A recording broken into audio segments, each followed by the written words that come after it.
And in some sense, we're all sort of middle managers. I mean, most of us have a boss. Even if you don't have a boss, you know that there are times when you run into the realm of somebody else's authority. In order to get something done, you've got to work with somebody else's territory. And so we all work with those who have authority over us in some way or another. Spiritually, in the church, we are all under the oversight of the eldership. And even the elders themselves, if you look at them individually as one person, they're subject to the eldership. And so we all work underneath some kind of earthly authority. And so last week we talked about that. How do we respond to crisis with our superiors? So today we're going to the very next step. How do we respond to crisis with our subordinates? And Nehemiah is going to show us a whole lot about that. Let's do the same thing we did last week. Let's look at the text, try to understand the text we're working with, and then we'll come around to practical applications. We'll talk some more about that. Would somebody read the text for us? It's Nehemiah 2, verses 11 through 20.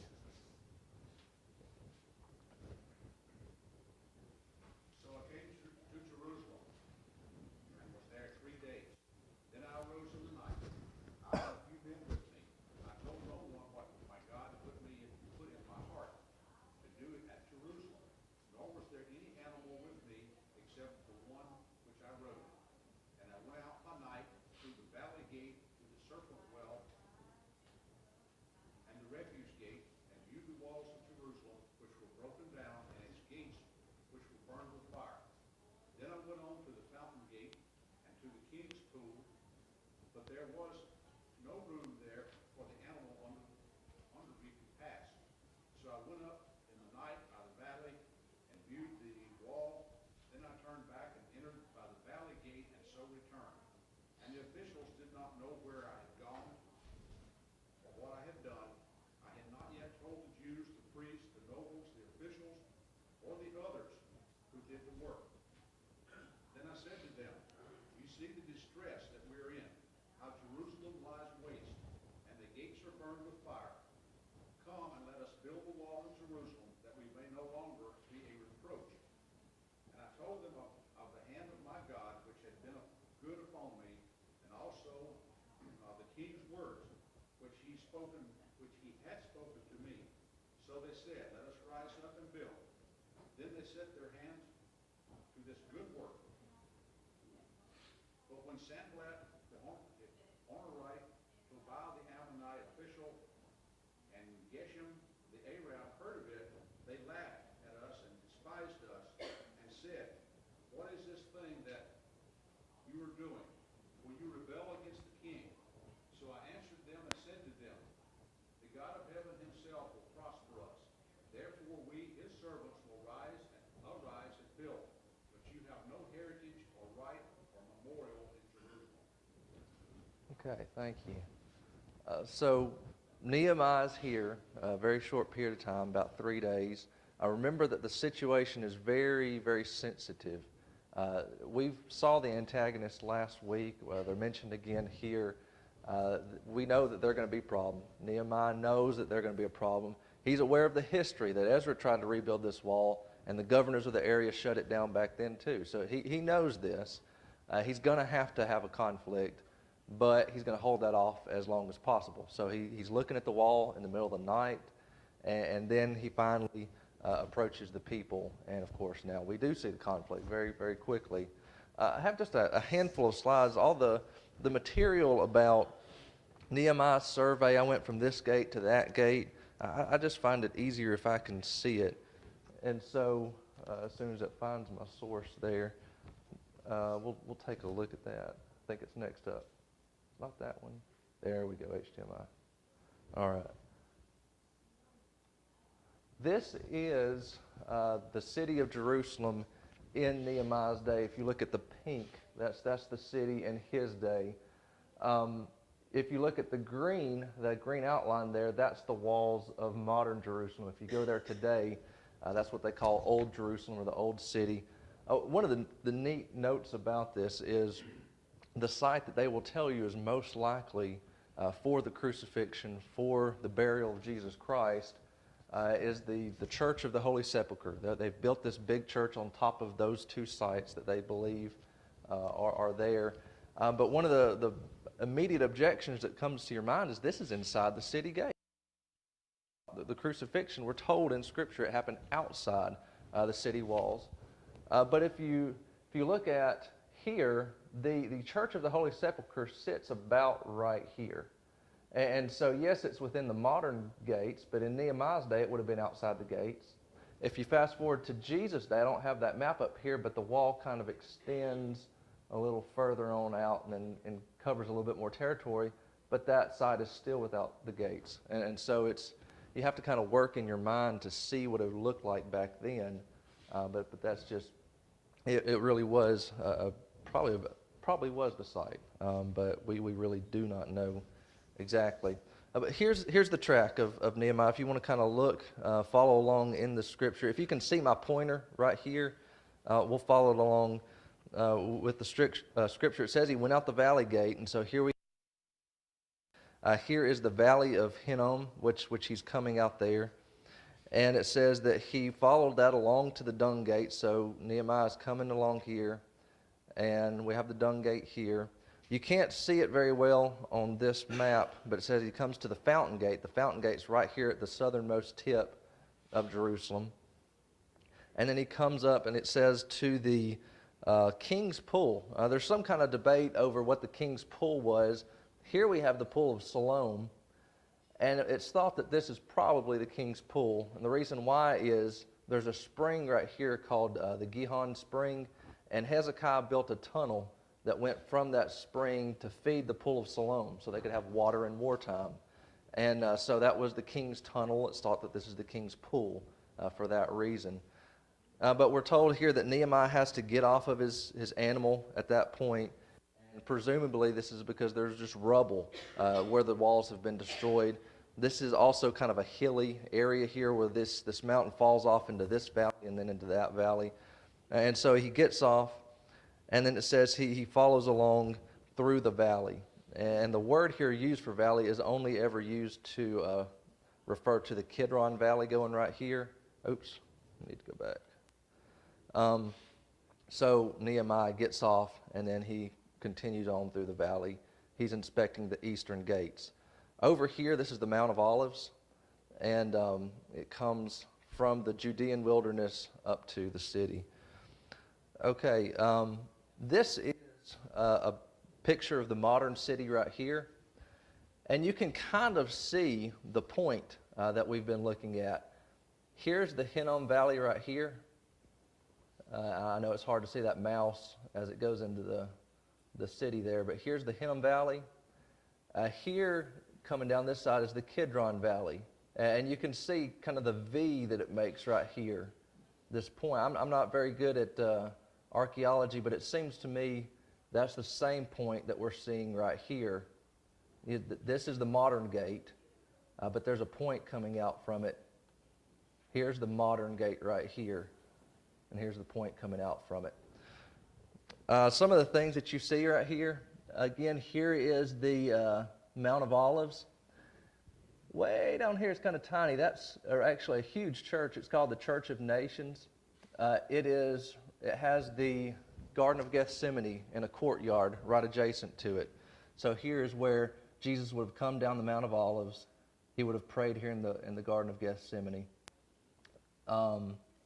You can see this is a Muslim structure here, but that is where the temple sat. That's the Dome of the Rock currently. So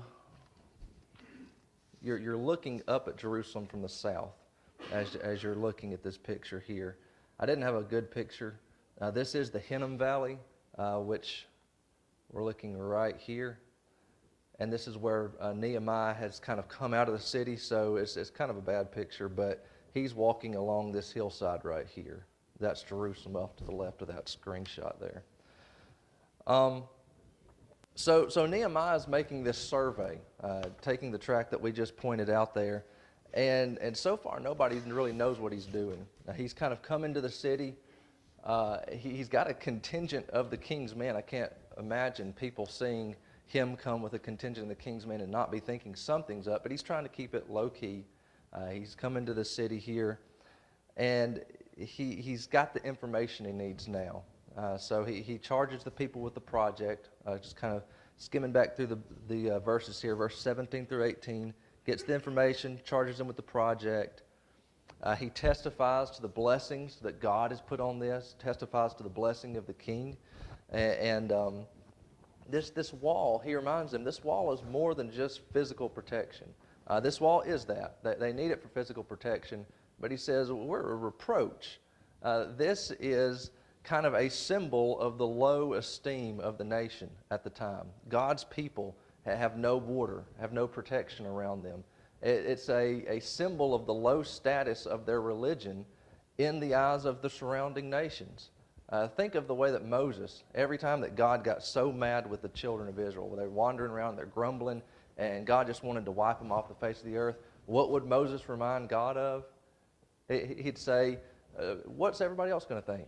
They're going to see God has taken his people out in the desert and killed them, and people are going to think less of God, they're going to think less of his people if you do this thing. And so we kind of see this situation with the people here.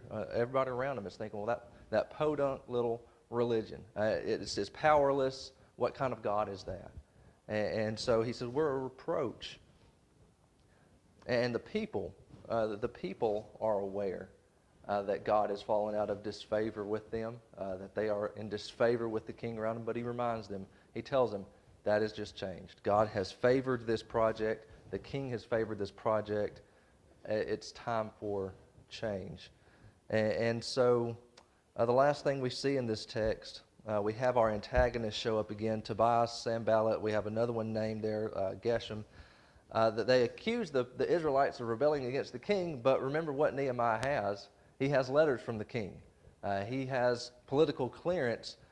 We have to assume they're not really so concerned about rebellion against the king as they are about rebellion against themselves. They're the governors of the province. They're worried about their own interests.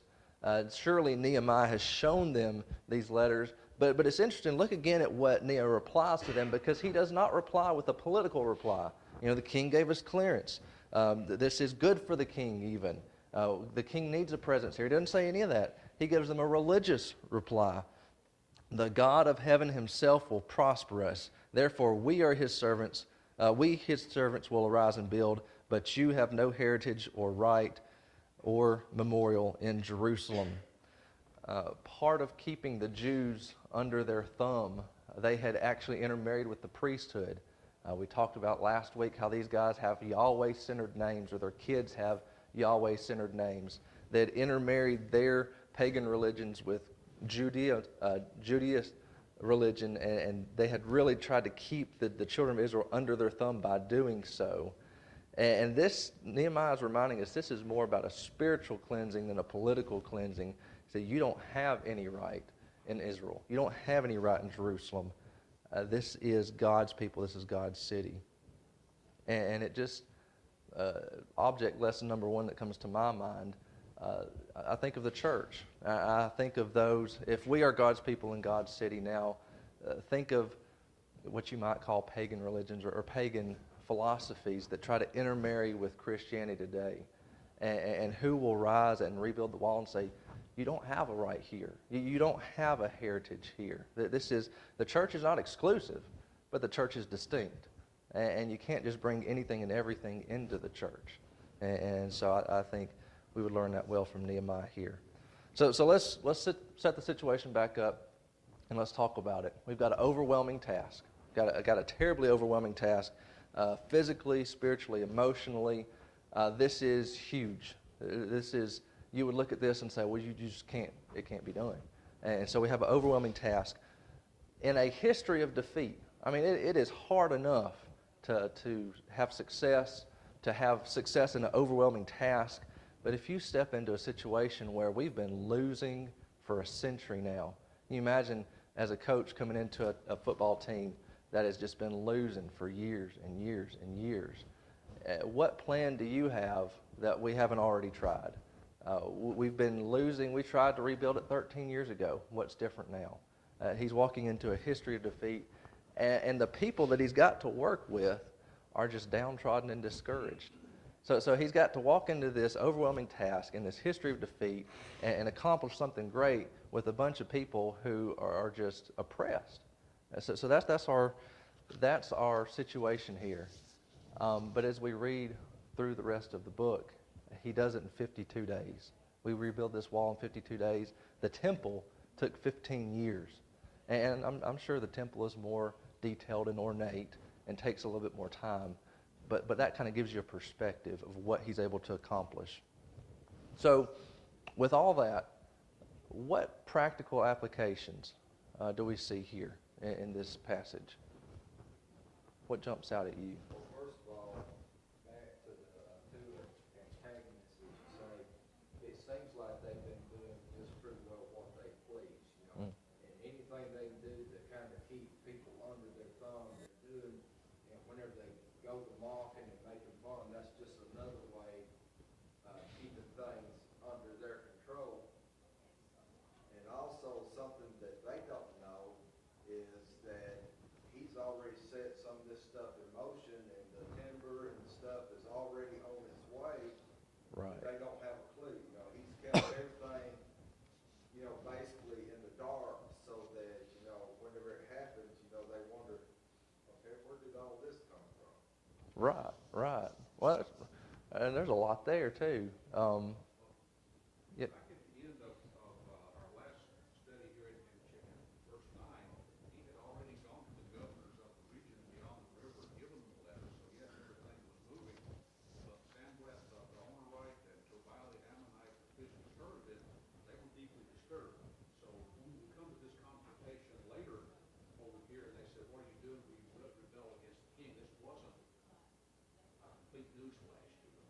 Right. I don't know at what point they heard about it, but I get the impression they had heard about it at some point in time before, and that Nehemiah had already gone around to these governors. And I don't know where were Sanballat and Tobiah in relation to the governors, and what was, do we know what their status or position was?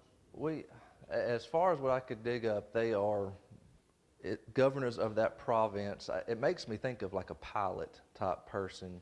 I know this is a different culture, different kingdom, but that's as much as I could dig up, that they were governors in this province, the Samaritans probably, and that's as much as I could find.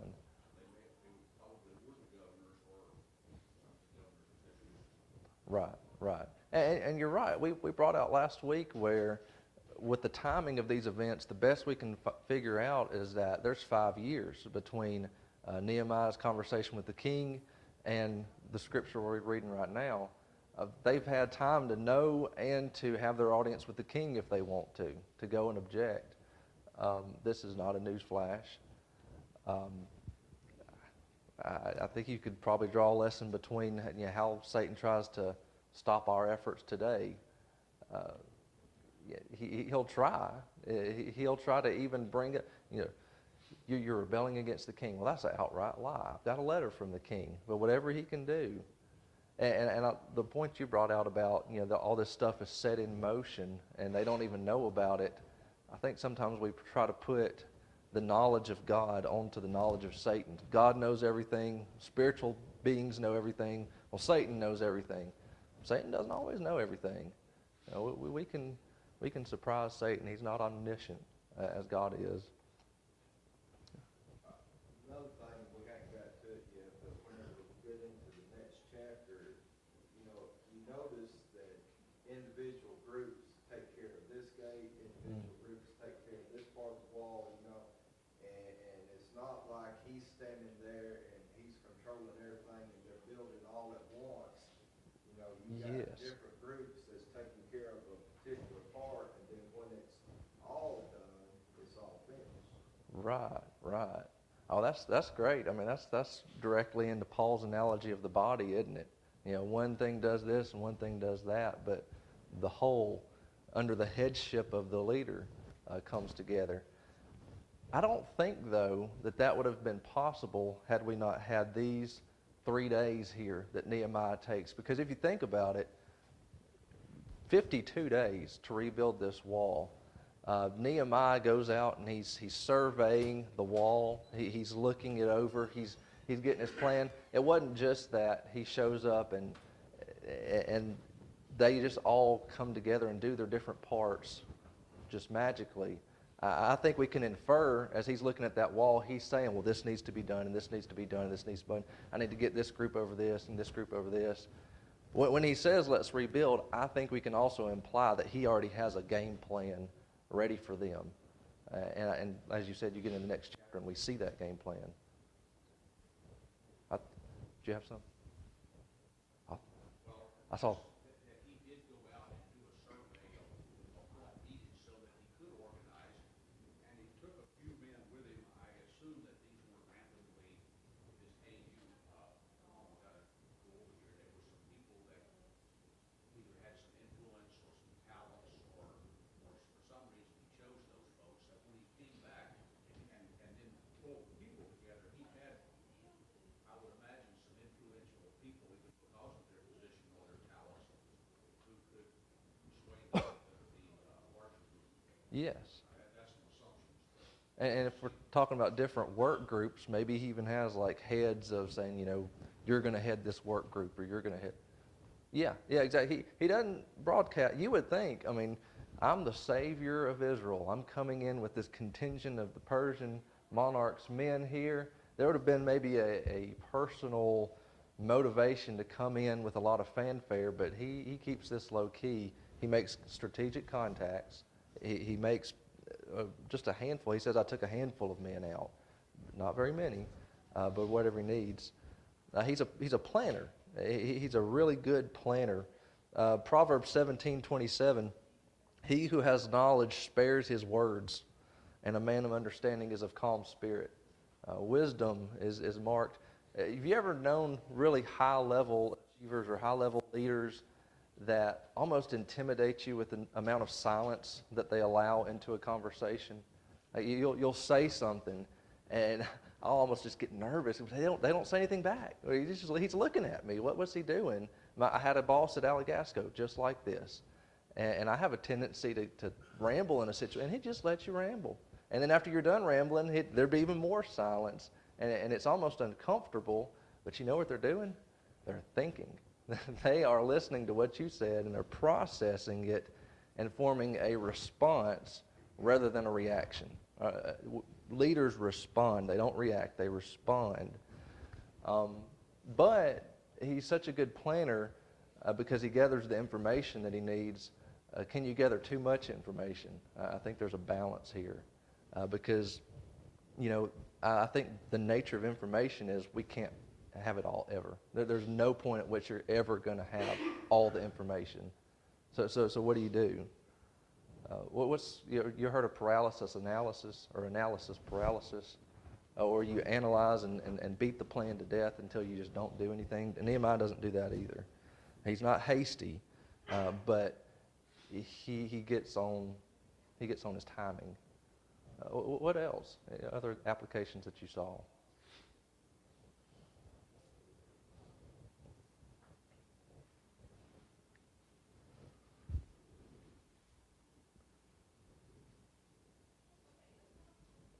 Look at verse 16 and verse 17. In 16 we have this group that's identified: Jews, priests, nobles, officials, workers. And in verse 17 he gives them this challenge, sets the challenge down in front of them. Come, let us build. There's benefit in a challenge.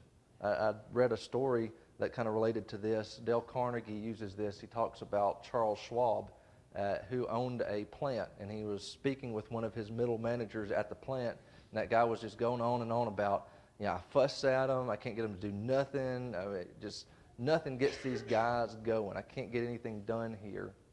And Charles asked him, how many units did y'all produce today? The guy says 6. And so he takes a piece of chalk right there in the middle of the floor and writes a big 6. And then what happens is later on that evening, as the night shift comes in, people are asking questions. The big boss was here today. He asked how many units were produced, and he wrote that right there. And you know what happens when the day shift comes back in the next morning? That 6 is scrubbed out, and there's a big 7 written there on the floor. And then you know what happens when the night shift comes in the next night? That 7 is scrubbed out, and there's a big 10 on the floor. And the guy said there was a 66% increase in productivity in 24 hours because he laid down a challenge. And he got the guys to compete in a challenge. And sometimes a challenge is all it takes. Challenge the people. Nehemiah challenged the people. Come, let us build. Sometimes we just need a challenge. I think you might can kind of relate that yesterday. We came and really took on, we're still not done. We bit off a whole bunch. But there's a challenge, and man, there's a turnout and a lot of results in cleaning and all the stuff that went on yesterday. Any other practical applications you see in this text?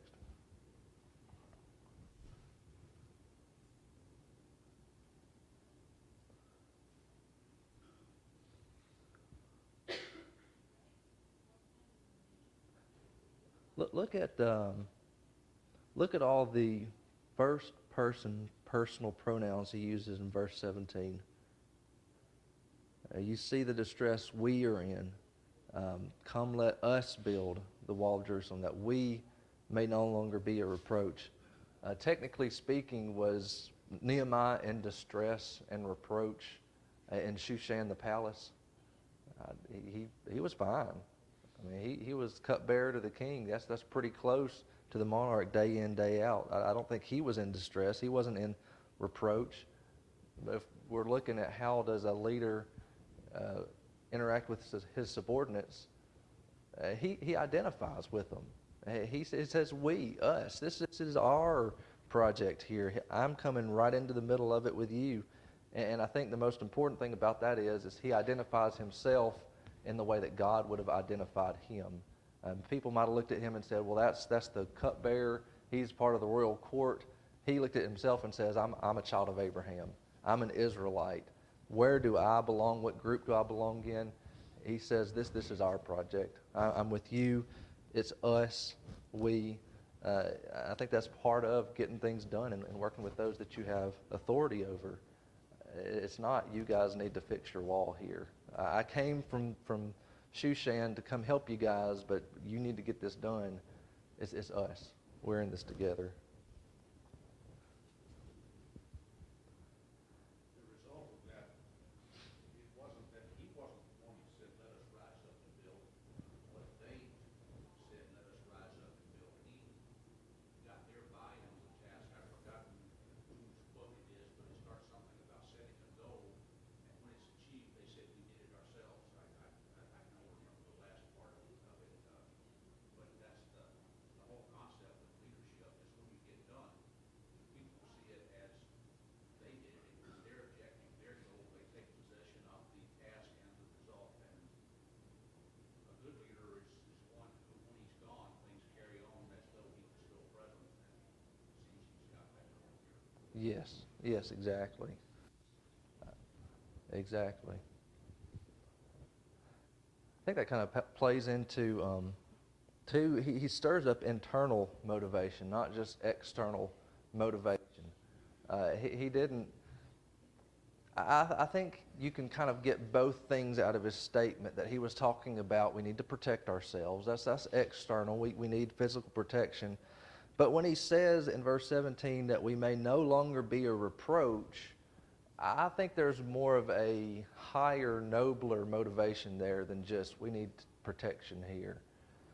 A couple of quotes I found on that one.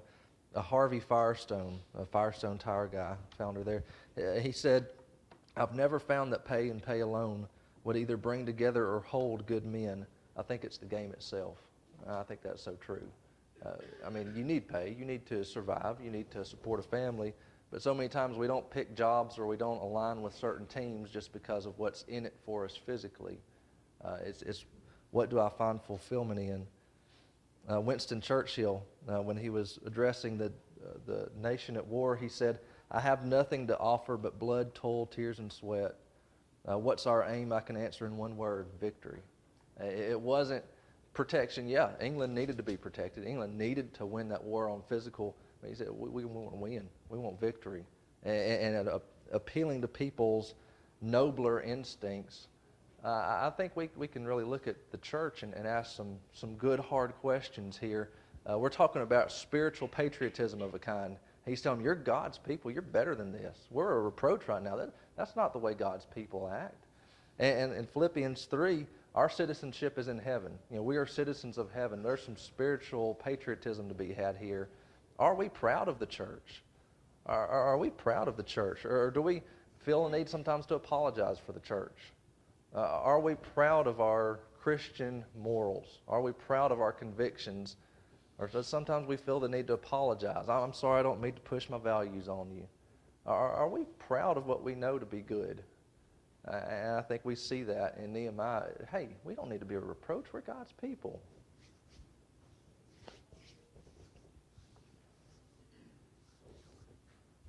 One more thing here. He kept the people informed. In verse 18, he tells them all about, I had these dealings with God, and God is blessing this. These are the ways that God has blessed this project already. I spoke to the king. Here's everything the king said about this. The king is on board with this.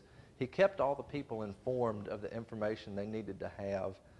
They say that one of the reasons that Martin Luther was so successful in the Protestant Reformation back in the 16th century, they said he always kept the German people aware of every stage of what he was going to do, what was going on, the conversations, and he had a whole lot of people following because they knew what was going on. They were kept abreast of the situation. And Proverbs 15:7 here, the lips of the wise disperse knowledge, but the heart of the fool does not do so. People follow when they know what they're following. It's not enough just to say, you guys really need to do this. Like, I'm not going to give you all the details. There's things you can't know. Well, sometimes there are things. You can't give every bit of information out all the time, but as much as you're able to do so, people want to know what they're following, and that's we can understand that. Any other comments, applications? It's interesting, just to jump away from this, the things that have gone on here at church in the last week, where you suddenly just had a group of people that said, this building is not in the shape that it should be, and it doesn't represent us well. And they just report, somebody took this section, and I was out moving off. And I came in yesterday, and I was amazed at what had been done and was being done to do that. It wasn't building a wall, but I think it has some application Absolutely.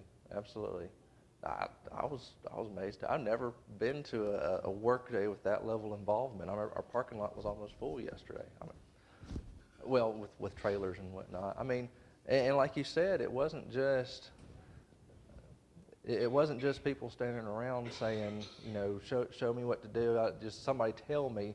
People saw the needs, and we had a group over here, we had a group up there, a group over there, and it's amazing. Involvement, I think, is the lifeblood of the church. There's an attitude that we got to fight off that you find in some churches of, well, I show up and they put on a church for me, and then I go home. But that's not the Lord's church, and it's wonderful to see here that it's people coming together all with the attitude of, I'm going to do something, I'm going to add something to this. And that's what a church is. Yeah, absolutely. It was wonderful to see. And that's just one thing. And I think over and over again, we can replicate that in everything we do. Gospel meeting, VBS. It's wonderful. See, we're just about out of time here. I think, do y'all have any other comments or applications that you see before we wrap it up here?